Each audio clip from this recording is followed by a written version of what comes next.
कि गरीबों और कमजोरों और पीड़ितों की लड़ाई के लिए अगर ब्रजेश प्रजापति को कुर्सी भी छोड़नी पड़े तो हम उसको भी छोड़ने के लिए तैयार हैं, परंतु किसी भी कीमत पर अन्याय अत्याचार बर्दाश्त नहीं किया जाएगा। मैं आप सभी के माध्यम से कहना चाहता हूं कि गरीबों और कमजोरों की लड़ाई लड़ना, गरीबों और कमजोरों की बात कहना अगर गुनाह है तो ब्रजेश प्रजापति यह गुनाह बार बार करेगा।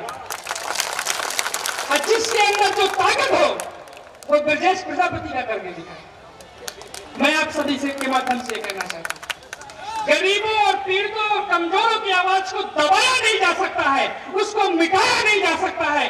वो ब्रजेश प्रजापति की आवाज उसकी खुद की आवाज नहीं है, ये हर गरीब व्यक्ति की आवाज है, देश के प्रत्येक नागरिक की आवाज है। मैं आप सभी के माध्यम से इस बात को अपनी सरकार को भी स्पष्ट शब्दों में कहना चाहता हूँ। ब्रजेश प्रजापति जी हमारे साथ हैं, बीजेपी से विधायक रहे, लेकिन आज इस्तीफा दे दिया है। ये अचानक से ये निर्णय लेने की क्या जरूरत है, क्या नाराजगी आ गई? देखिए, जिस तरीके से उत्तर प्रदेश और देश में भारतीय जनता पार्टी की सरकारें चली हैं और इन्होंने किसान विरोधी काम किए, एससी ओबीसी दलित पिछड़ा अल्पसंख्यक की उपेक्षा करी, ओबीसी की जातिगत आधारित जनगणना कराने को ये लोग तैयार नहीं हुए। मैंने स्वयं माननीय प्रधानमंत्री जी को पत्र लिखा था इस संबंध में।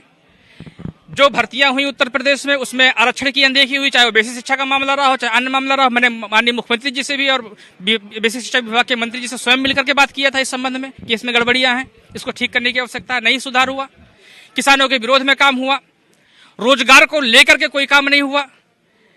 पब्लिक के टैक्स से जो पैसा इकट्ठा होता है उससे सरकारी संपत्तियां बनती हैं, उस सरकारी संपत्ति को किसी प्राइवेट के हाथ में बेच देना, अब बेचने के बाद में वहां आरक्षण को पूरी तरीके से खत्म कर देना। ये सारी शिकायतें आपकी रही हैं, तो ये ऐसे समय में क्यों सामने आ रही है कि जब माना जा रहा है कि अब चुनाव होने वाला है और अब पूरे 5 साल आप विधायक रह लिए? अगर ये समस्या थी तो आप पहले भी कह सकते थे, पहले भी इस्तीफा दे सकते थे। नहीं, पहले भी कहा गया है, अब मेरे तो लगातार कहता रहा हूं, अब मेरे पत्र भी जारी होते रहे हैं।